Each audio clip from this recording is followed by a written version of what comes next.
Hello दोस्तों, स्वागत है आपका आपके अपने यूट्यूब चैनल जीएस हिंदी में। मैं मन कुमार आशा और उम्मीद करता हूं कि आप सब लोग खुशी होंगे, खुशहाल जीवन जी रहे होंगे। दोस्तों, जैसा कि आप जान रहे हैं, हमारे जीएस हिंदी चैनल में जो जनरल स्टडीज़ की तैयारी हो रही है उसमें हम सबसे पहले क्या करा रहे हैं, जनरल साइंस करा रहे हैं। उसमें हम क्या लेके चल रहे हैं, बायोलॉजी से स्टार्ट किया है हमने और हमारा डाइजेस्टिव सिस्टम इस टाइम पे ख़त्म हो गया है।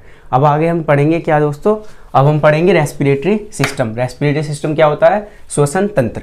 अब जैसा कि मैंने आपको बताया है कि हमने अब क्या किया है, हमने जो पाचन किया है, डाइजेशन किया है, वो हमने सीपीएफ जो हमारा कार्बोहाइड्रेट प्रोटीन और फूड है उसका हमने डाइजेशन कर लिया है। और डाइजेशन करने के बाद अब है क्या कि जो हमारा भोजन है वो ग्लूकोज में कन्वर्ट हो गया है दोस्तों। किस चीज़ में?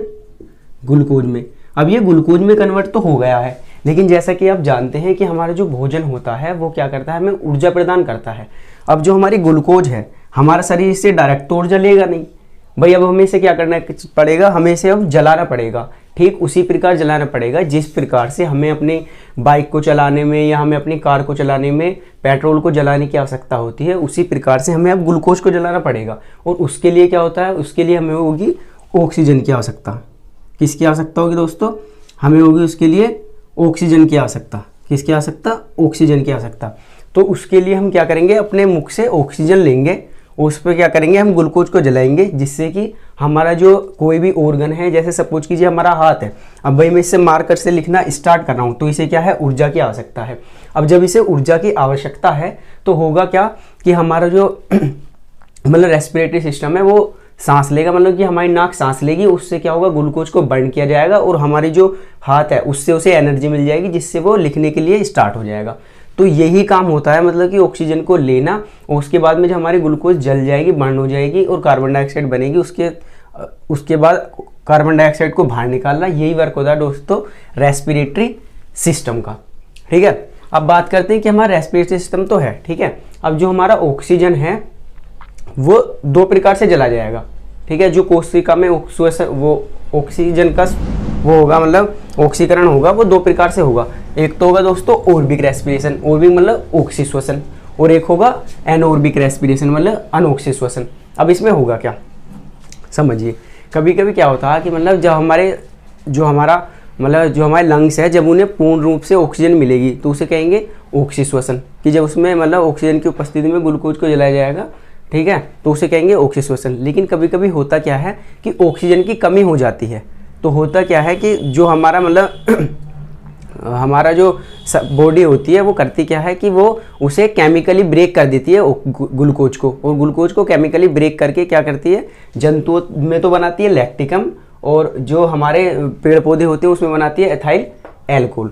तो हमारा दो प्रकार का श्वसन होता है कि एक तो तब जब हमारा मतलब ऑक्सीजन पूर्ण मात्रा में मिल रही हो, तब तो होगा हमारा कौन सा, ऑर्बिक रेस्पिरेशन, मतलब इसे कहेंगे ऑक्सी श्वसन।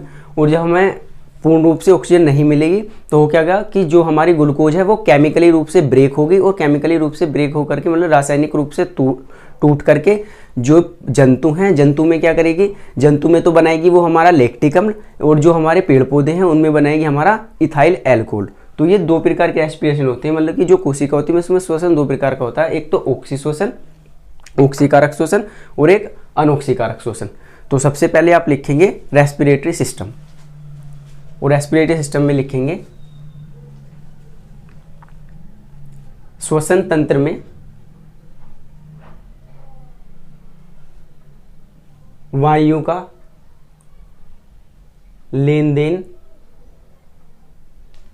तथा भोजन का ऑक्सीकरण होता है। और उसमें लिखेंगे फिर हेडिंग डाल के अगली, कोशिका में श्वसन लिखेंगे, कोशिका में श्वसन दो प्रकार से होता है।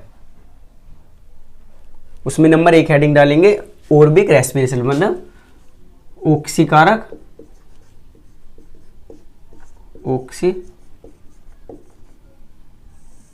श्वसन, ठीक है। हेडिंग डाल के लिखेंगे ऑक्सी श्वसन। इसमें लिखेंगे इस प्रकार के श्वसन में ग्लूकोज को ऑक्सीजन की उपस्थिति में जलाया जाता है तथा ग्लूकोज का पूर्णतः दहन किया जाता है। ठीक है दोस्तों, उसके बाद लिखेंगे ये इक्वेशन कि C6H12O6 मतलब ग्लूकोज प्लस 6CO6O2 और इसके आगे लिख लेंगे 6CO2 प्लस 6HO2 प्लस ऊर्जा। अब ये जो यहाँ ऊर्जा है वो कितने 38 ATP की बनेगी। अब ये ATP क्या है, ATP इस प्रकार से याद रखिए जिस प्रकार से हमारा जो हमारा द्रव्यमान है वो किलोग्राम को मतलब द्रव्यमान को हम किलोग्राम में मापते हैं, जो हमारा मतलब लंबाई है उसको हम मीटर में नापते हैं, तो इस प्रकार से ये किसकी इकाई है। तो बस आप ATP को इतना याद रखिएगा कि इसकी जो ऊर्जा है, जो मनुष्य के शरीर में ऊर्जा मापी जाती है वो ATP में मापी जाती है। ठीक है, अब लिखेंगे अब एनोर्बिक श्वसन, अनोक्सी श्वसन या अनोक्सीकारक श्वसन, या तो ऑक्सीकारक श्वसन या अनोक्सीकारक श्वसन, या तो ऑक्सी श्वसन या अनोक्सी श्वसन, कुछ भी लिख दीजिए। देखिए अनोक्सीकारक श्वसन। अब लिखेंगे ऑक्सीजन की अनुपस्थिति में ग्लूकोज को रासायनिक रूप से तोड़ा जाता है। इस प्रकार जंतुओं में लैक्टिक अम्ल का निर्माण होता है तथा पेड़ पौधों में इथाइल अल्कोहल का निर्माण होता है। एक दोस्तों एक घटना और समझिए, प्रकृति का देखिए, जो प्रकृति होती है, अब मैं यहाँ प्रकृति को समझा रहा हूँ कि जो प्रकृति होती है वो अपने मतलब कि जो मनुष्य है उसको अपने अनुसार ठीक ढंग से चलाती है कि कहाँ क्या चीज़ होनी चाहिए। आप देखिए कि जब ऑक्सीजन की अनुपस्थिति में क्या हो रहा है कि हमारा जो ग्लूकोज है वो टूट रही है केमिकली रूप से, तो मनुष्य में तो बन रहा है लैक्टिक अम्ल, ठीक है, और पेड़ पौधों में बन रहा है क्या, एथाइल अल्कोहल। और सपोज कीजिए अगर ये इथाइल अल्कोहल मनुष्य में बन रहा होता तो फिर होता क्या कि ये इथाइल अल्कोहल वही होता है जो मदिरा के लिए जिम्मेदार होता है। ठीक है, जो हमारा क्या शराब के लिए जिम्मेदार होता है, मतलब कि जो पेड़ पौधे होते हैं उनमें केमिकली रिएक्शन ये कराई जाती है। उसके बाद क्या होता है, हमारे जो शराब होती है उसके निर्माण में कार्य किया जाता है। कि अगर ऐसा होता कि जो मनुष्य है, जो मतलब कि इंसान है, अगर उनमें होता क्या कि अगर उनमें जो हमारा केमिकली रूप से ग्लूकोज टूटती है, अगर उसमें इसकी मतलब लैक्टिक अम्ल की जगह ना बन करके इथाइल अल्कोहल बनता, तो होता क्या कि जो भी मनुष्य ज़्यादा देर तक काम करता या ज़्यादा हैवी वर्क करता तो उससे होता क्या कि वो खड़े होने के लायक भी नहीं होता, क्योंकि इसकी जो उपस्थिति में होता है, इसकी उपस्थिति में होता क्या है इथाइल अल्कोहल की उपस्थिति में कि जो हमारे जो मस्तिष्क का पार्ट है मोडुला ऑब्लेजेंटा, वो क्या करता है अच्छी तरह से वर्क नहीं कर पाता। तो मनुष्य होता क्या कि अच्छा वर्क तो कर लेता बहुत ज़्यादा, कि मतलब कि एक प्रकार से हार्ड वर्क तो कर लेता, लेकिन वो खड़े होने के लायक भी नहीं होता। तो प्रकृति ने अपना सारा कुछ मतलब एक सिस्टमैटिक ढंग से स्वयं किया है। तो यहाँ ये प्रकृति का थोड़ा सा श्रेय जाता है प्रकृति को, इसलिए समझा दिया। तो अब चलते हैं दोस्तों कि अब चलते हैं हम इस पर, मतलब कि जो हमारा ये है कि मुख की तुलना में नाक से सांस लेना क्यों बेहतर होता है। मतलब कि जो हमारा अब यहाँ से सांस जाएगा कि अब हम यहाँ नाक से सांस लेते हैं, ठीक है, उसके बाद क्या करता है अंदर जाता है, उसके बाद होता क्या है कि ये तो है हमारा लेफ्ट लंग, ठीक है, ये हमारा राइट लंग। ये इस प्रकार से बनाया गया है कि ये लेफ्ट और ये राइट वाला, ठीक है। उसमें ये क्या होती है, ये ऐसी ऐसी ब्रांचेज होती हैं। जो हमारा लेफ्ट लंग होता है उसके अंदर ये क्या होता है ब्रांचेज होती हैं, और ये क्या होते हैं, ये होते हैं इसमें हमारे एयर सेक मतलब जिनमें वायु ऑक्सीजन जो आती है वो भर जाती है, ठीक है। और ये क्या होता है हमारा, ये होता है हमारा साउंड बॉक्स जिसे लिरिक्स कहते हैं, और ये होता है हमारा एडम सर्कल, ठीक है। अब सबसे पहले समझते हैं कि मतलब मुख की तुलना में नाक से सांस लेना क्यों बेहतर होता है। दोस्तों होता क्या है कि जब हम अपने नाक से सांस लेते हैं तो हमारी जो नाक है उसमें एक म्यूकस, जैसे अब मैंने आपको बताया कि म्यूकस नाम की परत होती है। अब ये म्यूकस नाम की परत क्या होती है कि जब हम अपने नाक से सांस लेते हैं तो नाक से सांस लेने के कारण होता क्या है कि हमारे नाक में धूल के कण भी जाते हैं। तो वो धूल के कण होते क्या हैं, वो धूल के कण यहाँ चिपक जाते हैं, और यहाँ चिपकने के कारण उसके बाद जो हमारे नाक में मतलब जो हमारे शरीर में हमारे लंग्स में जो मतलब एयर जाती है वो क्या जाती है बिल्कुल प्योर होकर जाती है इधर से। तो होता क्या है कि जो हमारी म्यूकस वाली परत है वो क्या करती है कि जो हमारे वायु में मतलब कि डस्ट पार्टिकल हैं उनको छानने का कार्य करती है, ठीक है, ये छनन का भी कार्य करती है। लेकिन कभी कभी होता क्या है, आपने देखा होगा कि जब हमारे घर में झाड़ू लग रही होती है, हमारी मम्मी झाड़ू लगा रही होती है, तो होता क्या है कि अत्यधिक या हम कहीं धूल में जाते हैं तो होता क्या है कि हमारी जो म्यूकस वाली झिल्ली है उस पर होता क्या है कि मतलब डस्ट पार्टिकल ज़्यादा आ जाते हैं, तो डस्ट पार्टिकल ज़्यादा आ जाते हैं तो ये करती क्या है, ये मस्तिष्क को एकदम क्या करती है, मैसेज करती है कि म्यूकस को जो हो गया है कुछ मतलब एक प्रकार से उस पर खतरा आ गया है। अब जो हमारा मस्तिष्क होता है वो क्या करता है, हमारा जो हमारे लंग्स होते हैं उन्हें मैसेज करता है कि उनको कुछ मतलब खतरा हो गया है। तो ये क्या करता क्या है, जो हमारे फेफड़े होते हैं फिर वो करते क्या है, वो तेज़ी से जितनी भी हमारे अंदर मतलब ऑक्सीजन होती है उसको तेज़ी से बाहर निकालते हैं। अब उसको तेज़ी से जब नाक के द्वारा बाहर निकालते हैं तो उसे ही क्या कहते हैं उस प्रक्रिया के दोस्तों, उसे ही कहते हैं हम छींकना। ठीक है, तो ये जो हमारी नाक होती है वो क्या करती है, एक तो छनन का कार्य करती है, मतलब कि जो हमारी वायु है, वायु में जो हमारे डस्ट पार्टिकल है उसको छानने का कार्य करती है। और दूसरा क्या कार्य करती है, दूसरा करती है जो हमारा तापमान होता है उसके टेम्परेचर को नियमन करने का। अब वो कैसे करती है, जो हमारी ये म्यूकस वाली परत होती है इसके ऊपर हमारे नाक में हड्डियां भी होती हैं दोस्तों। क्या होती हैं, हड्डियां भी होती हैं। अब आप सपोज कीजिए जो मनुष्य है उसका तापमान बॉडी का 30 मतलब कि 36 से 37 डिग्री सेल्सियस होता है। अब ठंड में होगा क्या कि ठंड में टेम्परेचर बाहर का होगा 10 डिग्री सेल्सियस, मनुष्य के शरीर का टेम्परेचर होगा 30 से 37 डिग्री सेल्सियस। तो इस प्रकार से होगा क्या कि भाई इतना तो मतलब इतना लो टेम्परेचर तो हमारी बॉडी सहन नहीं कर पाएगी अगर एकदम अंदर लेंगे। तो होगा क्या कि जो हमारी नाक होती है वो क्या करती है, जो हमारा म्यूकस वाला पार्ट है और जो ऊपर वाली ये हड्डी है ये करती क्या है, जैसे ही तापमान आता है मतलब कि लो टेम्परेचर आएगा तो उसके क्या कर देंगे, उस प्रकार से जिस प्रकार मतलब कि उसको थोड़ा हाई कर देंगे। ठंड में क्या कर देंगे, थोड़ा हाई टेम्परेचर कर देंगे। ठीक है, और हाई टेम्परेचर के करने के कारण इतना कर देंगे कि जिससे कि हमारी बॉडी उसको अच्छे से एब्जॉर्ब कर सके और फिर उसे क्या कर देंगे, अंदर भेज देंगे, लंग्स में भेज देंगे। ठीक है, तो इसी प्रकार से आपने देखा होगा कि कभी कभी जिस ठंड में होता क्या है कि जो हमारी ये नाक है यहाँ से बहुत ज़्यादा ठंडी हो जाती है। ठीक है, और लाल लाल सी हो जाती है थोड़ी सी, तो वो इसी का ही कारण होता है कि ये क्या करती है, टेम्परेचर का नियमन करती है। ठीक है, इसी प्रकार से आपने गर्मी में देखा होगा, गर्मी में होगा क्या कि गर्मी में ये क्या करेगी, टेम्परेचर हाई होगा भाई, हमारी मतलब बाहर का टेम्परेचर 35 होगा या ज़्यादा होगा, कितना होगा, तो उसे क्या कर देगी, उसको टेम्परेचर को लो कर देगी। ठीक है, तो अब ठंड में एक बात और देखिए आप कि ठंड में कभी कभी होता क्या है कि ठंड में ये जो हमारी म्यूकस वाली परत होती है ये, तो इस पर होता क्या है, जिस टाइम पे इस पर मतलब कि लो टेम्परेचर जाता रहेगा, ज़्यादा टेम्परेचर मतलब कम टेम्परेचर ज़्यादा रहेगा, कम टेम्परेचर जाता रहेगा, तो होगा क्या कि ये जो हमारी म्यूकस वाली परत है ये थोड़ी सी फूल जाएगी, ऐसे करके थोड़ी सी क्या हो जाएगी, फूल जाएगी। और फूल जाने के या थोड़ी सी ठीक है, फूल जाने के कारण होगा क्या कि हमारी जो नाक है वो क्या हो जाएगी, बंद हो जाएगी। इसीलिए हमारे जो सर्दी होती है, सर्दी में क्या होता है, जो हमारी नाक होती है वो दोस्तों बंद हो जाती है। उसका मेनली रीज़न क्या है कि अत्यधिक जो ठंडी हमारे नाक में वायु जाती है उसके कारण वो थोड़ी सी फूल जाती है।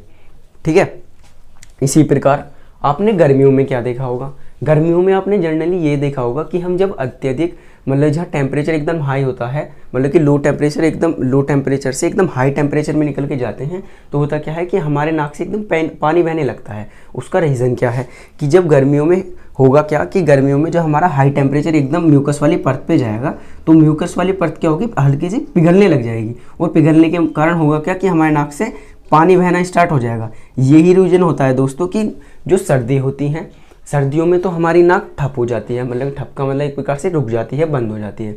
ठीक है, और जो हमारा मतलब गर्मी होती है उसमें अचानक हमारी नाक बहने लगती है। ठीक है, तो आप लिखेंगे सबसे पहले कि मुख की तुलना में, हेडिंग डाल के लिखेंगे कि मुख की तुलना में नाक से सांस लेना, ऐसे लिखेंगे, मुख की तुलना में नाक से सांस लेना बेहतर होता है क्योंकि नाक वायु का छनन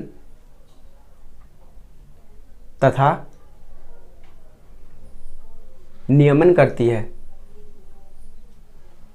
ठीक है, अब हेडिंग डाल के लिखेंगे छींकना, एक हेडिंग डालेंगे आगे, उसके आगे लिखेंगे छींकना। बलपूर्वक शरीर से ऑक्सीजन को बाहर निकालना छींकना कहलाता है। ठीक है दोस्तों, चलिए अब बात करते हैं, हमने नाक से सांस भी ले लिया। ठीक है, अब बात करते हैं यहाँ से आकर के यहाँ, ये होता है हमारा साउंड बॉक्स। ये क्या होता है हमारा साउंड बॉक्स, जिस प्रकार से मैं, अब साउंड बॉक्स का कार्य क्या होता है पहले ये समझ लेते हैं, आगे की बात करेंगे बाद में। ठीक है, अब जिस प्रकार से मैं बोल रहा हूँ तो जो हमारी ध्वनि उत्पन्न करने के लिए जिम्मेदार कारक है, मतलब कि जो ध्वनि उत्पन्न कर रहा है वो क्या है, हमारा साउंड बॉक्स है, और जो उसको मतलब शब्दों में कन्वर्ट कर रहा है वो क्या कर रही है हमारी जुबान, मतलब कि जो हमारी जीभ है, हमारी टंग है, वो उसको क्या कर रही है, शब्दों में कन्वर्ट कर रही है। तो हमारे साउंड बॉक्स का कार्य क्या होता है, आवाज़ निकालना होता है, ठीक है। लेकिन होता क्या है, जो हमारी मतलब फीमेल होती हैं, महिलाएं होती हैं, उनमें होता क्या है कि उनका जो एडम उसमें जो साउंड बॉक्स होता है उसका आकार तो इतना ही रहता है, ठीक है। साउंड बॉक्स का उनका आकार तो इतना ही रहता है। लेकिन जब मनुष्य मतलब जो पुरुष होते हैं, मेल होते हैं, उनमें क्या होता है कि जब उनमें द्वितीय लैंगिक लक्षण आते हैं, द्वितीय लैंगिक लक्षण का मतलब क्या होता है कि उनकी मतलब आवाज़ का भारी होना, दाढ़ी मूंछ का आना, तो जब उनमें द्वितीय लैंगिक लक्षण आते हैं तो उनका होता क्या है, साउंड बॉक्स का आकार थोड़ा सा बढ़ जाता है, ठीक है। ये वाला पार्ट, ये जो मैंने दिखा रखा है, ये वाला पार्ट थोड़ा बढ़ जाता है। इसे क्या कहते हैं दोस्तों, इसे कहते हैं एडम्स एप्पल, ठीक है। अब एक बात और समझने की है, जो फीमेल होती है मतलब महिलाएं होती हैं, उनमें होता क्या है कि जो उनकी आवाज़ होगी वो बचपन से लेकर मतलब जब बचपन की उम्र से लेकर और मतलब अंत तक, ठीक है, उन जो होगी 60 से 70 साल या अंत तक, जब तक भी उनकी डेथ होगी, तो उनका होगा क्या कि उनकी तो साउंड का जो पिच होगा वो एक ही पिच होगा, मतलब कि जैसी बचपन में आवाज़ थी ऐसे ही वृद्धावस्था में आज होगी आवाज़ होगी। लेकिन जो पुरुष होते हैं उनमें होता क्या है कि जो उनकी आवाज़ है, जब द्वितीय लैंगिक लक्षण आएंगे तो उनकी द्वितीय लैंगिक लक्षण आने के कारण होगा क्या कि उनकी आवाज़, पुरुषों की आवाज़ थोड़ी मोटी हो जाएगी। तो आपने इसका इस प्रकार इसका जनरली उदाहरण देखा होगा, मतलब दैनिक जीवन में भी देखा होगा कि जो लता मंगेशकर जी हैं, हमारी इतनी बड़ी सिंगर हैं, उनकी आवाज़ आज भी उतनी ही मीठी और सुरीली है जितनी आवाज़ उनकी 15 से 16 या 20 साल की उम्र में थी, उनकी आवाज़ आज भी वही है। तो इसका मेनली रीज़न यही है कि जो महिलाएं होती हैं उनका क्या होती है, उनका जो साउंड है, मतलब कि जो उनकी आवाज़ है वो बदलती नहीं है, ठीक है, क्योंकि उनका साउंड बॉक्स वही होता है, ठीक है। लेकिन पुरुषों में क्या होता है, उनका जब द्वितीय लैंगिक लक्षण आते हैं तो उनका होता क्या है कि जो उसका आकार है साउंड बॉक्स का थोड़ा बढ़ जाता है, ठीक है, जिसे क्या कहते हैं, एडम्स एप्पल कहते हैं, ठीक है। अब जो हमारी महिलाएं होती हैं उनका जो साउंड होता है वो तो होता है हाई पिच साउंड, ठीक है। हाई पिच साउंड मतलब उनकी जो आवाज़ होती है वो तो होती है थोड़ी पतली, ठीक, वो तो आवाज़ उनकी होती है थोड़ी किस प्रकार की, थोड़ी पतली आवाज़ होती है, ठीक, आवाज़ क्या होती है उनकी थोड़ी पतली। और जो मतलब कि पुरुष होते हैं उनका होता है low pitch sound. Low pitch sound क्या, उनकी आवाज़ थोड़ी सी क्या होती है, मोटी होती है, ठीक है, उनकी आवाज़ क्या होती है, मोटी होती है, ठीक। अब जो हाई पिच और लो पिच साउंड है वो आपने जिस प्रकार से क्वेश्चन आता है जनरली कम्पिटिटिव एग्जाम में कि जो मतलब शेर की आवाज़ है उस वो ज़्यादा मतलब उसका हाई पिच साउंड है, या जो मच्छर की है उसका हाई पिच साउंड है। तो जो हमारे मच्छर होते हैं उनका क्या होता है, उनका हाई पिच साउंड होता है, जो उनकी आवाज़ होती है वो ज़्यादा क्या होती है, एक तरीके से बारीक से आवाज़ होती है, पतली, ठीक है। और जो हमारे शेर होते हैं उनका जो पिच होता है वो कौन सा है, लो पिच साउंड होता है। लो पिच साउंड का मतलब उनकी जो आवाज़ होती है थोड़ी मोटी होती है, ठीक है। तो अब आप लिखेंगे कि साउंड बॉक्स, और साउंड बॉक्स को क्या कहते हैं दोस्तों, लिरिक्स भी कहते हैं, लिरिक्स, ठीक है। हेडिंग डाल के लिखेंगे साउंड बॉक्स, ध्वनि यंत्र लिखेंगे, यह ध्वनि यंत्र होता है, यह ध्वनि यंत्र होता है और ध्वनि को उत्पन्न करने के लिए जिम्मेदार होता है। पुरुषों में इसका आकार बढ़ जाता है जिसे एडम्स एप्पल कहते हैं, ठीक है, जिसे एडम्स एप्पल कहते हैं। इस एडम्स एप्पल के कारण पुरुषों की आवाज़ मोटी होती है। आगे लिखेंगे, महिलाओं में इसकी अनुपस्थिति पाई जाती है, इसलिए महिलाओं की आवाज़ पतली होती है।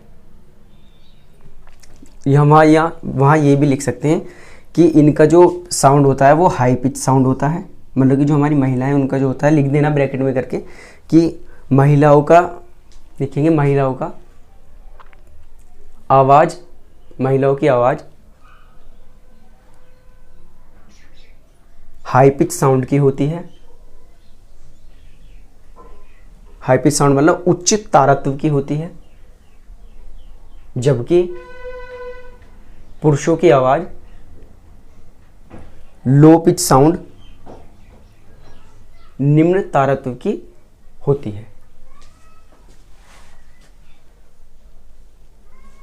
चलिए दोस्तों, अब पढ़ते हैं हम, क्या पढ़ते हैं हम, अब पढ़ते हैं हम मानव के रक्त में वायु का परिवहन। कि अब हमारी नाक के द्वारा जो सांस लिया गया है वो हमारा लंग्स तक तो पहुंच गया है। अब जिस हमारे शरीर के अंग को ऊर्जा की आवश्यकता है, ठीक है, उसको क्या करेगा, ग्लूकोज को जलाना पड़ेगा, और उसके लिए क्या चाहिए, हमें ऑक्सीजन चाहिए। तो उस अंग तक ऑक्सीजन कैसे पहुंचेगी, ठीक है। तो सबसे पहले पढ़ते हैं हम कि ऑक्सीजन का परिवहन कैसे होगा।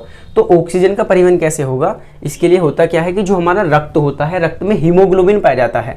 तो हीमोग्लोबिन क्या करता है, एक प्रकार की गाड़ी का कार्य करता है दोस्तों। ये क्या करता है, एक प्रकार की गाड़ी का कार्य करता है। ये करता क्या है कि जो हमारे ऑक्सीजन होते हैं उसके 4 मॉलिक्यूल को एक साथ ले जा सकता है, ठीक है। तो ये करता क्या है, हीमोग्लोबिन ऑक्सीजन के 4 मॉलिक्यूल को ले जाता है और क्या बना लेता है, ऑक्सी हीमोग्लोबिन बना लेता है, और हमारे शरीर के जिस अंग को ऑक्सीजन की आवश्यकता होती है वहां पहुंचा देता है, ठीक है। लेकिन ये करता क्या है, जो हमारा हीमोग्लोबिन होता है इसका ऑक्सीजन से ज़्यादा मोह जो होता है, मतलब एक प्रकार से ज़्यादा जो चाहता है वो किसे चाहता है, ये क्या करता है, जो हमारा कार्बन मोनोऑक्साइड है उसको ज़्यादा चाहता है। तो ये करता क्या है कि जब हमारी वायु में कार्बन मोनोऑक्साइड की अधिकता हो जाती है तो ये करता क्या है कि जो कार्बन मोनोऑक्साइड है उसे भी ले लेता है, ठीक है। मतलब जो हमारे शरीर में जो हमारी कार्बन मोनोऑक्साइड है वो भी चली जाती है। तो इससे कहता क्या है कि HbCO3 करके, मतलब ये कार्बन मोनोऑक्साइड से भी करके HbCO3 बना लेता है। लेकिन इसकी अनुपस्थिति में होता क्या है कि हमारा जो मतलब ग्लूकोज है एक प्रकार से जलती नहीं है, ठीक है। और ये इस पे से ये ऐसा करता है कि जो ये हमारी जो हीमोग्लोबिन की ये गाड़ी है इस पे से उतरता भी नहीं है, ठीक है। और क्या करता है, जो हमारी ऑक्सीजन है उसको भी मतलब एक प्रकार से लेता नहीं है। तो हीमोग्लोबिन होता क्या है कि हीमोग्लोबिन में जब कार्बन मोनोऑक्साइड की अधिक मात्रा हो जाती है तो हमारे शरीर में होता क्या है कि जो ऑक्सीजन है उसकी कमी हो जाती है, ठीक है। और ये कार्बन मोनोऑक्साइड जो है हीमोग्लोबिन से तब तक नहीं उतरता जब तक कि इसको बिल्कुल एक तरह से ख़त्म ना कर दे, ठीक। तो इस प्रकार से होता क्या है कि जो हमारा शरीर है उसमें क्या हो जाती है, ऑक्सीजन की कमी हो जाती है। और ऑक्सीजन की कमी हो जाने के कारण हमारे होता क्या है कि जो मतलब हमें एक प्रकार से चिड़चिड़ापन होने लगता है, ठीक है। और क्या होने लगता है, हमारे सिर में दर्द होने लगता है। तो वो इसी से, और हमारा शरीर क्या होता है, काम करने के बिल्कुल इच्छुक नहीं होता। उसका यही रीज़न होता है कि जो मतलब कार्बन मोनोऑक्साइड की मात्रा है वो शरीर में क्या हो जाती है, बढ़ जाती है, और ऑक्सीजन की इसीलिए डिफिशियंसी हो जाती है, मतलब कि एक प्रकार से कमी हो जाती है। आपने इसका क्या नाम जी कि एक बार दैनिक जीवन में भी आपने देखा होगा कि आप जब किसी बड़े शहरों में जाते हैं, किसी भी शहर में जहाँ मतलब जो पोल्यूटेड एरिया होता है, जैसे दिल्ली मतलब और कहीं एरिया, दिल्ली भी जाते हैं आप और कहीं भी जाते हैं या सफ़र करते हैं, तो होता क्या है कि जो हमारा मतलब परिवहन से जो हमारे वो हैं मतलब गाड़ी है या और बड़े बड़े व्हीकल्स हैं उनसे क्या होता है, कार्बन मोनोऑक्साइड की मात्रा निकलती है पेट्रोल के दहन से, ठीक है। तो होता क्या है कि हम जब सफ़र करते हैं तो हम बिना कुछ कार्य करते हुए, बिना कुछ कार्य करे बिना भी थक जाते हैं। उसकी यही कारण होता है कि जो हमारी वायु है जो हमने ली है उसमें क्या होता है, ऑक्सीजन की मात्रा तो कम हो जाती है, लेकिन जो हमारा कार्बन मोनोऑक्साइड है, कार्बन मोनोऑक्साइड की मात्रा बढ़ जाती है, जिसके कारण हमारे शरीर में ऑक्सीजन की कमी हो जाती है। और इसीलिए हमें क्या हो जाती है, वोमिटिंग जैसी प्रॉब्लम, उल्टी जैसी प्रॉब्लम हो जाती है, ठीक है। हमारे सिर में दर्द होता है, एक प्रकार से चिड़चिड़ापन होने लगता है। तो वो किसके कारण होता है दोस्तों, वो कार्बन मोनोऑक्साइड के कारण ही होता है, ठीक है। अब होता क्या है, जो पुरुषों में है, पुरुषों में क्या पाया जाता है। अब बात करता हूँ मैं रक्त की, कि पुरुषों में कितना रक्त पाया जाता है और महिलाओं में कितना रक्त पाया जाता है, ठीक है। पहले ये आप ऐसे करिए, पहले आप लिखिए, ये ऊपर से लिख लीजिए, उसके बाद नीचे समझा के तब लिखवा दूंगा। तो लिखिए, मानव के रक्त में वायु का परिवहन, हेडिंग डाल के लिखिए, मानव के रक्त में वायु का परिवहन। अब लिखेंगे उसमें नीचे एक हेडिंग डाल के लिखेंगे ऑक्सीजन का परिवहन, नंबर 1 ऑक्सीजन का परिवहन। अब उसमें लिखेंगे 98% ऑक्सीजन का परिवहन हीमोग्लोबिन के द्वारा किया जाता है, और हीमोग्लोबिन ऑक्सीजन से अभिक्रिया करके ऑक्सी हीमोग्लोबिन बनाती है, जो कि एक अस्थायी बंध है। उसके बाद नीचे थोड़ा गैप करके लिखेंगे, जब वायु में कार्बन मोनोऑक्साइड की अत्यधिक मात्रा हो जाती है तब हीमोग्लोबिन कार्बन मोनोऑक्साइड से अभिक्रिया करके कार्बोक्सी होमोग्लोबिन बना लेता है, जो कि एक स्थायी बंध है। फिर लिखेंगे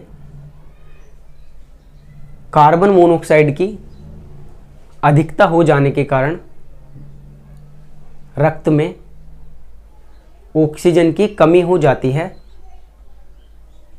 इसीलिए कार्बन मोनोऑक्साइड को एक प्रदूषण के रूप में देखा जाता है। देखिए दोस्तों, जो हमारी कार्बन मोनोऑक्साइड है वो प्रदूषण क्यों है? वो इसीलिए प्रदूषण है क्योंकि उस पर मानव का इफेक्ट पड़ रहा है, क्योंकि हमारे लिए केवल और केवल हम उससे ही ज़्यादा संबंधित हो गए, जिससे हमारे मतलब मानव को कोई ना कोई इफेक्ट पड़ेगा। तो कार्बन मोनोऑक्साइड प्रदूषण क्यों कहला रही है? कार्बन मोनोऑक्साइड प्रदूषण इसलिए कहला रही है, क्यों? क्योंकि उससे मानव के शरीर पे इफेक्ट पड़ रहा है। क्यों? क्योंकि उससे क्या हो रही है? डिफिशिएंसी, जो हमारा हीमोग्लोबिन हो रहा है, हीमोग्लोबिन कर क्या रहा है कार्बन मोनोऑक्साइड के होने के कारण, कि जो ऑक्सीजन है ऑक्सीजन को नहीं आने दे रहा, और ये कार्बन जो मोनोऑक्साइड है वो कर क्या रही है कि वो हीमोग्लोबिन को बिल्कुल खत्म कर रही है हमारे शरीर से। ठीक है, अब जो हमारे शरीर में हीमोग्लोबिन की मात्रा होती है वो कितनी होती है? ठीक है, मतलब ठीक है, तो वो कितनी होती है? 30 to 30 मतलब कि 13 से 17 मिलीग्राम प्रति 100 ml होती है। ठीक है, जो पुरुषों में होती है। और जो महिलाओं में होती है, महिलाओं में कितनी होती है? 12 से 15 मिलीग्राम प्रति 100 मिलीलीटर। ठीक, अब क्या होता है कि जो हमारी महिलाएं होती हैं, ठीक, महिलाएं होती हैं पुरुषों में भी, अगर इसकी 12 से मिलीग्राम से पर मिलीलीटर मतलब कम मात्रा हो जाती है, तो क्या होता है? एक रोग कहलाता है जिसे कहते हैं एनीमिया। ठीक है, अब ये जो एनीमिया रोग है, ये क्या होता है कि एनीमिया रोग जो होता है वो क्या होता है? रक्त की कमी के कारण होता है। लेकिन ये क्या होता है? महिलाओं में ज़्यादा पाया जाता है। महिलाओं में पाए जाने का उसका मेनली रीज़न क्या है? जो कि हमारा जो महिलाओं में होता है MC साइकिल होता है, MC साइकिल होता है, मिनिस्ट्रो साइकिल, उसकी वजह से होता है ये हम रिप्रोडक्टिव सिस्टम में पढ़ेंगे कि होगा क्या। लेकिन जो पुरुषों में रक्त की मात्रा होती है वो इतनी होती है, और जो महिलाओं में होती है वो कितनी होती है? 12 से 15 मिलीग्राम प्रति 100 मिलीलीटर होती है। ठीक, अगर डेफिशिएंसी मतलब कि अगर 12 मिलीग्राम प्रति 100 मिलीलीटर से कम पाया जाता है तो कौन सा रोग कहला जाएगा? एनीमिया रोग हो जाएगा। ठीक है, ये क्या होता है? ये मतलब और चीज़ों की कमी के कारण से भी होता है। कि अब ये कमी के कारण से किससे होता है? तो जो कमी के कारण होता है वो किससे होता है? या तो हमारा मतलब कि आयरन की कमी हो जाए, या किस चीज़ की कमी हो जाए? विटामिन B12 की कमी हो जाए, या फिर किस चीज़ की कमी हो जाए? जो हमारा फोलिक एसिड है, ठीक है, उसकी कमी हो जाए, इसी कारण होती है। ठीक, लेकिन कभी कभी होता क्या है कि जो मतलब हम पुरुषों में या मतलब मनुष्य में होता क्या है कभी कभी कि इसकी जो है डिफिशियंसी भी रहती है, किस चीज़ की? हीमोग्लोबिन की। और डिफिशियंसी किस चीज़ के कारण होती है कि जब इसकी डिफिशियंसी होती है हमारे शरीर में, तो हमें क्या होने लगता है कि एक प्रकार से चिड़चिड़ापन होने लगता है, कार्य में मन नहीं लगता है, कुछ करने का मन भी करता है, और मन क्या रहता है? उदास सा रहता है। तो इसके लिए लोग कहते क्या है कि आपको सजेशन बहुत सारे लोग देते हैं कि आप क्या करिए, कहीं घूमने चले जाइए, कहीं ऊँचे मतलब कि एक प्रकार से जो ऊँचे स्थान हो, जैसे पहाड़ों वगैरह पे, या मतलब जम्मू कश्मीर वगैरह, या कहीं ऊंचे स्थानों पे वहाँ चले जाइए घूमने। उसका मेनली रीज़न क्या होता है कि जब हम कहीं ऊंचे स्थानों पे जाते हैं घूमने, तो क्या होता है कि जब हम पृथ्वी के ऊपर बढ़ते जाते हैं, सतह से ऊपर चलते चले जाते हैं, ऊपर चलते चले जाते हैं, तो होता क्या है कि वहाँ ऊपर जाने पर वायु का जो घनत्व है वो कम होता चला जाता है। और वायु का घनत्व कम हो जाने के कारण जो हमारा मतलब एक प्रकार से हमारे माइंड को मैसेज आता है, लंग्स हमारे माइंड को, ब्लड हमारे माइंड को मैसेज देता है कि क्या हो रहा है? ऑक्सीजन की कमी हो रही है। तो इसलिए क्या करता है, जो हमारा मस्तिष्क है वो क्या करता है? एक प्रकार से मैसेज दे करके हमारे रक्त को क्या बना देता है? उसमें जो हीमोग्लोबिन की मात्रा है उसको क्या कर देता है? एकदम बढ़ा देता है, अपने आप ही स्वतः ही बढ़ा देता है। तो होता क्या है? ऊंचे स्थानों पर जाने पर होता क्या है कि हमारे ब्लड में हीमोग्लोबिन की मात्रा बढ़ जाती है, और हीमोग्लोबिन की मात्रा बढ़ जाती है तो होता क्या है कि हमारा जो मतलब कि माइंड है एक प्रकार से अच्छा वर्क करने लगता है, ना ही हमें कोई चिड़चिड़ापन होता है, ठीक है, और ना ही हमारा कार्य में भी मन लगने लगता है।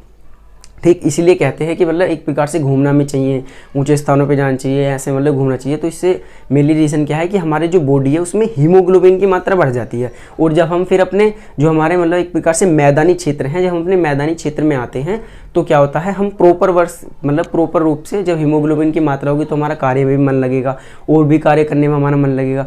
तो फिर क्या होता है कि एक प्रकार से हम अच्छा बेहतर फील कर रहे होते हैं। तो इसलिए कहते हैं क्या है कि हमारा घूमने से क्या होता है? थोड़ा मनोरंजन भी हो जाता है। लेकिन होता क्या है कि जो हमारे बॉडी में है उसमें हीमोग्लोबिन की मात्रा बढ़ जाती है, और होता क्या है? हम एकदम फ्रेश महसूस करते हैं। ठीक है, तो ये होता है। ठीक, तो अब लिखेंगे नीचे हेडिंग, नीचे लिखेंगे थोड़ा पैराग्राफ चेंज करके इसी में ऑक्सीजन के प्रयोग में कि पुरुषों में 13 से 17 मिलीग्राम प्रति 100 मिलीलीटर रक्त पाया जाता है, जबकि महिलाओं में 12 से 15 मिलीग्राम प्रति 100 मिलीलीटर रक्त पाया जाता है। यदि इसकी मात्रा 12 मिलीग्राम प्रति 100 मिलीलीटर से कम होती है तब एनीमिया रोग, रक्ताल्पता हो जाता है। अब लिखेंगे शरीर में हीमोग्लोबिन की कमी निम्न के कारण होती है। सबसे पहले लिखिए Fe मतलब आयरन, उसके बाद लिखेंगे विटामिन B12, उसके बाद लिखेंगे फोलिक एसिड। आगे लिखेंगे कि उच्च स्थानों पर रहने वाले मनुष्य में हीमोग्लोबिन की मात्रा अत्यधिक पाई जाती है। ठीक है।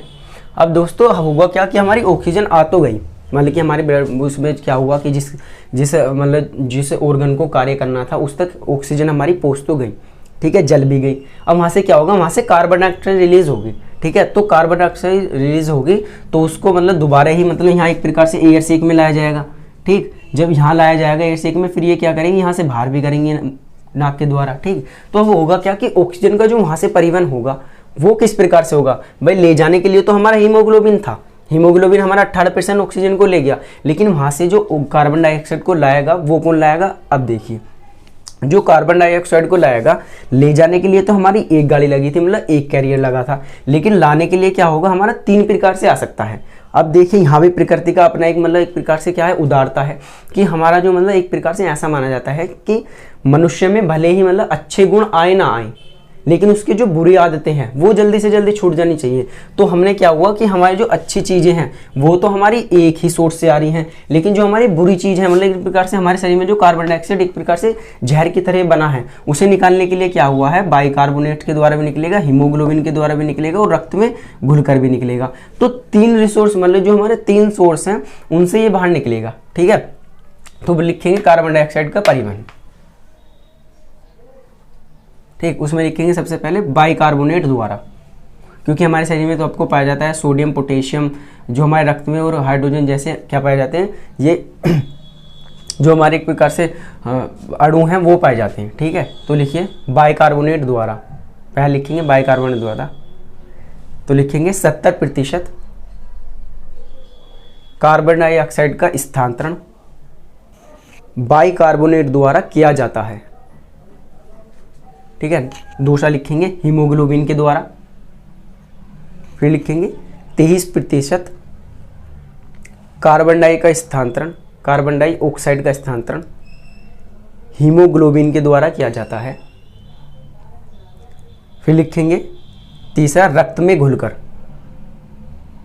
लिखेंगे 7% कार्बन डाइऑक्साइड का स्थानांतरण रक्त में घुलकर किया जाता है, ठीक है। होगा क्या, देखिए एक बार समझिए दोबारा कि जो हमारा सोडियम बाइकार्बोनेट है वो होगा क्या कि हमारा यहाँ तक जाएगा, जो हमारी ये ब्लड वेसल्स होती हैं ये, क्योंकि यहाँ इन्हीं के द्वारा यहीं के द्वारा भी क्या होता है, रक्त जाता है हमारे शरीर में ब्लड वेसल्स के द्वारा, ठीक है। तो होगा क्या अब कि जो हमारी सोडियम बाइकार्बोनेट है वो जाएंगी रक्त में यहाँ, और उससे क्या हो जाएगा, जो सोडियम है वो हमारे ब्लड में रह जाएगा, हाइड्रोजन भी हमारे ब्लड में रह जाएगा, और कूद करके ब्लड में से निकल करके जो हमारी कार्बन डाइऑक्साइड है वो क्या हमारी चल जाएंगी, एयर शेक में चल जाएंगी, और एयर शेक में जाने के बाद हो क्या आएंगी, वो हमारे मुँह से और नाक से क्या हो जाएंगी, कार्बन डाइऑक्साइड बाहर निकल जाएंगी, ठीक है। तो आपका ये भी हो गया कि ऑक्सीजन का भी परिवहन आपने देख लिया, कार्बन डाइऑक्साइड का भी परिवहन देख लिया। अब हम देखते हैं कि हमने कितना अंतःश्वसन में क्या क्या हमने लिया, मतलब कि जो हमने नाइट्रोजन, ऑक्सीजन मतलब क्या क्या हमने ग्रहण किया वायु के द्वारा, और क्या क्या हमने बाहर निकाला, मतलब कि बहिर्श्वसन में हमने क्या किया, इंस्पिरेशन और एक्सपिरेशन में हमने क्या क्या किया। तो आप एक ऐसे टेबल बना देंगे, टेबल बना दीजिए कैसा, उसमें पहला लिखिए एयर, इसमें फिर करके लिखिए अंतःश्वसन, और फिर लिखिए बहिर्श्वसन। तो चलिए देखते हैं। होता क्या है कि जब हम अपनी वायु में होता क्या है कि जो हमारी 92% है, मतलब कि जो नाइट्रोजन है, नाइट्रोजन का कितने प्रतिशत लेते हैं, 78 to 79% लेते हैं, ठीक है। और इतने का मतलब उतने का उतना ही जितना हमने लिया था उतना ही हम क्या कर देते हैं, बाहर निकाल देते हैं। तो अब इसका मेनली वर्क क्या है कि भाई जब जिस चीज़ की हमें आवश्यकता ही नहीं है तो अब इस चीज़ को हम अपने मतलब कि श्वसन में ले ही क्यों रहे हैं। उसका मेनली रीज़न ये होता है कि जो हमारी ऑक्सीजन है, ऑक्सीजन क्या होती है, मतलब कि बहुत ज़्यादा ज्वलित पदार्थ होती है, मतलब कि एक प्रकार से ज्वलित होती है कि एक तरफ से मतलब जल जाती है ऑक्सीजन। तो उसके लिए होता क्या है कि जो प्रकृति है, प्रकृति ने इस प्रकार से किया है कि हम जो है ऑक्सीजन को नाइट्रोजन को एक साथ लेते हैं, जिसके कारण होता क्या है कि इसकी जो है जलने की मात्रा को एकदम कम कर देती है। अगर हमारे मतलब कि अगर हम वायु में नाइट्रोजन की मात्रा ना लें तो होगा क्या, एक प्रकार से हमारे जो अंदर के ऑर्गन हैं ये इतनी ज्वलनशील होती है कि एकदम ही हमारे अंदर के ऑर्गन जितने भी हमारे शरीर के हैं उनको एकदम बर्न कर देंगी। तो इसलिए हम क्या करते हैं, नाइट्रोजन जरूर लेते हैं, ठीक है। इसलिए हम वायु में क्या करते हैं, नाइट्रोजन जरूर लेते हैं, सिर्फ इसलिए जिससे कि ऑक्सीजन एकदम से तेजी से जले ना। आपने देखा होगा कि जो हम आईसीयू होता है हमारे मतलब हॉस्पिटल्स में आईसीयू होता है, उसमें भी क्या होता है, ऑक्सीजन के साथ नाइट्रोजन गैस भरी जाती है। उसका भी मेनली रीज़न यही होता है कि जो हमारी ऑक्सीजन है वो अत्यधिक क्या है, ज्वलनशील गैस है एक प्रकार से, ठीक है। तो इसका मेनली वर्क क्या होता है, यही होता है नाइट्रोजन का, इसलिए ये ली जाती है, ठीक है। लेकिन जो गोताखोर होते हैं, मतलब कि जो हमारा समुद्र में जाने का कार्य करते हैं, वो क्या होते हैं, उनमें जो होता है वो अपने साथ ऑक्सीजन के साथ क्या ले जाते हैं, वो हीलियम जैसी गैस ले जाते हैं, ठीक है। वो कौन सी गैस ले जाते हैं, हीलियम जैसी गैस ले जाते हैं। अब उसका रीज़न क्या है, क्योंकि जो हमारी नाइट्रोजन होती है, जैसे जैसे हम समुद्र में नीचे जाते होते हैं, नीचे जाते जा रहे होते हैं, तो होता क्या है कि जो हमारी ये नाइट्रोजन है वो हमारे ब्लड में डिजोल्व होना, मतलब कि एक प्रकार से घुलना स्टार्ट कर देती है। और घुलने के साथ साथ होता क्या है कि जब हमारी ये ब्लड में घुल जाती है तो एक प्रकार से होता क्या है कि जो हमारा मतलब कि ऑक्सीजन होती है, ऑक्सीजन को जलाने का कार्य एकदम हो जाएगा। अगर नाइट्रोजन हमारे ब्लड में घुल जाएगी तो ऑक्सीजन जलाने का कार्य एकदम हो जाएगा। लेकिन जो हीमोग्लोबिन है, वो हीमोग्लोबिन कितना ही अत्यधिक दाब हो उस पर घुलेगी नहीं, मतलब कि हमारा जो रक्त है, रक्त में डिजोल्व नहीं होगी। इसलिए जो है गोताखोर जो होते हैं अपने साथ हीलियम के साथ साथ मतलब कि ऑक्सीजन के साथ हीलियम उनके सिलेंडर में भरी जाती है, ठीक है। तो ये तो वर्क हो गया इसका। अब दूसरा क्या होगा, जो हमने ऑक्सीजन ली है, ठीक, ऑक्सीजन का क्या होगा, वो अंत्य श्वसन में 21% ली जाती है, मतलब ली तो 21% ली जाती है, लेकिन जो बाहर होती है वो 16 से 17% बहिर्श्वसन के द्वारा बाहर निकाल दी जाती है। मतलब कि अंदर हम लेते हैं और 21% लेते हैं और 16 से 17% हम क्या कर देते हैं, बाहर निकाल देते हैं, ठीक है। अब जो हमारी कार्बन डाइऑक्साइड की मात्रा होती है, जो हमारी कार्बन डाइऑक्साइड की मात्रा होती है वो कितना करती है, हम 0.4% तो लेते हैं। लेकिन क्या होता है कि जब हमने देखा है कि भाई ग्लूकोज को बर्न किया जाएगा, अब जब ग्लूकोज को बर्न किया जाएगा तो होगा क्या कि भाई हमारी कार्बन डाइऑक्साइड उत्पन्न होगी, ठीक है। तो निकलती कितनी है, वो निकलती है 4% निकलती है, ठीक है। और होता क्या है, उसके अलावा हम क्या लेते हैं, H2O की मात्रा लेते हैं, ठीक, अकॉर्डिंग टू इन्वायरमेंट, मतलब जितना ही अगर हम देखेंगे सर्दी होगी तो सर्दी के अनुसार, या उसमें अगर गर्मी होगी तो उसके अनुसार कि कितने उसमें जलवाष्प की मात्रा है, हमारी जो वायु है उसमें कितने जलवाष्प की मात्रा है उसके अनुसार। तो लेते तो हैं इन्वायरमेंट के अनुसार हैं, लेकिन जो निकालते हैं वो क्या निकालते हैं, 100% सैचुरेटेड निकालते हैं, एक प्रकार से 100% सैचुरेटेड निकालते हैं, मतलब कि संतृप्त निकालते हैं। अब संतृप्त का मतलब क्या होता है कि हमारी जो वायु है उसमें कितने ज़्यादा जलवाष्प की मात्रा है, उसे कहते हैं 100% जलवाष्प की मात्रा है तो उसे कहते हैं सैचुरेटेड एयर, ठीक है। तो हम क्या करते हैं, संतृप्त निकालते हैं एक प्रकार से, मतलब कि जो वायु होती है उसमें क्या होती है, जलवाष्प की मात्रा बिल्कुल 100% होती है। तो इसी प्रकार से क्या देखा जाता है, आपने महसूस किया होगा कि जो हमारी गर्मी होती है, गर्मियों में होता क्या है कि हमारा जो बॉडी होती है, बॉडी में होता क्या है कि जो मतलब जो हमारा जल की मात्रा है वो कम हो जाती है। तो उसका कारण यही है कि हम जो मतलब कि एक प्रकार से जो हम बाहर निकालते हैं वो क्या कर देते हैं, वो ज़्यादा जल बाहर निकाल देते हैं। हमारी बॉडी तो होती है वो मतलब एक प्रकार से जब बहिर्शोषण करती है तो उसमें क्या होता है, जल की मात्रा अधिक निकाल देती है, ठीक है, जल की मात्रा अधिक निकाल देती है। लेकिन ठंड में क्या होता है, ठंड में जो हमारा मतलब बहिर्शोषण होता है उसमें क्या होता है, जलवाष्प की मात्रा हमारे वायु में कम होती है। मतलब कि एक प्रकार से जो हम अपने शरीर से क्या करते हैं, शरीर से हमारी वायु निकालते हैं उसमें क्या होता है, जलवाष्प की मात्रा कम हो जाती है, ठीक है। तो इसी का कारण होता है कि दोस्तों हमारे जो होल होते हैं, होल की छत क्या बनाई जाती है, ऊंची बनाई जाती है। ऊंची इसलिए बनाई जाती है क्योंकि जब हम वायु में जलवाष्प निकालते हैं तो उससे क्या होगा, पूरे जो हमारा कमरा है उस मतलब जो हमारा होल है उसमें क्या होगा, ऊंचे ऊंचे कमरे बने हैं, ठीक है। तो उसमें क्या होगा, जो हमारी सैचुरेटेड एयर है, ठीक है, जलवाष्प की मात्रा उसमें अधिक है, तो क्या होगा, अधिक ऊंचे कमरे होने के कारण क्या हो जाएगा, वायु को भी घूमने का मौका मिल जाएगा, ठीक है, वायु को क्या होगा, घूमने का मौका मिल जाएगा। लेकिन अगर छोटी छत होगी तो उसमें क्या होगा, बहुत सारे लोग बैठे होंगे, तो उसके कारण होगा क्या कि संतृप्त ज़्यादा हो जाएगी एयर, और एयर में क्या होगा, मतलब कि संतृप्त ज़्यादा हो जाएगी, उसमें क्या होगा, जलवाष्प की मात्रा ज़्यादा हो जाएगी, और एक प्रकार से जो हो जाएगी डिफिशियंसी हो जाएगी, किस चीज़ की, ऑक्सीजन की कमी हो जाएगी। ठीक है दोस्तों, तो आपका ये पूरा रेस्पिरेटरी सिस्टम जो है यहीं पे समाप्त होता है। मैंने जितने भी इंपॉर्टेंट मतलब एग्जाम के पॉइंट ऑफ व्यू से या जितने आपको चीज़ें सीखनी चाहिए उसके पॉइंट ऑफ व्यू से सारा कंप्लीट करा दिया है, और रेस्पिरेटरी हमारा सिस्टम खत्म होता है अब। ठीक है, तो आप पढ़ते चलिए, सीखते चलिए, और जो चीज़ें भी आपको समझ नहीं आ रही हैं उनको आप मुझे कमेंट बॉक्स में करके बता सकते हैं। ठीक है दोस्तों, अब नेक्स्ट में क्या करेंगे, हम नेक्स्ट वीडियो में देखेंगे कि मतलब जो हमारा हमने बताया था कि सबसे पहले हमें डाइजेस्टिव सिस्टम, उसके बाद हमने रेस्पिरेटरी सिस्टम चलाया, अब हम क्या पढ़ेंगे, सर्कुलेटरी सिस्टम। ठीक है, तो आप क्या करिए, पढ़ते चलिए और साथ साथ अपने क्या करिए, नोट्स बनाते चलिए। और जो मैंने अभी वो कराई है, मतलब टेस्ट सीरीज भी हम साथ साथ करा रहे हैं, आप क्या करिए, एक बार उसका मतलब जिस प्रकार से रिवीजन करते हैं आप उसको भी वीडियो को देख लीजिए। क्योंकि होगा क्या कि इस प्रकार से जब आप क्वेश्चन आंसर्स को देखेंगे तो आपको क्या होगा कि आपका जो पढ़ने का मेथड है वो क्या कहा, हमारा जो माइंड है वो मेथड अपने आप ढूंढ लेगा उनको पढ़ने के। ठीक है, और जो भी आपके आसपास बच्चे मतलब जनरल स्टडीज़ की तैयारी करना चाह रहे हों, ज्योग्राफी, पॉलिटी या अन्य चीज़ें पढ़ना चाह रहे हों, उन तक भी आप लिंक शेयर कीजिए और उन तक भी पहुँचाइए। ठीक है दोस्तों।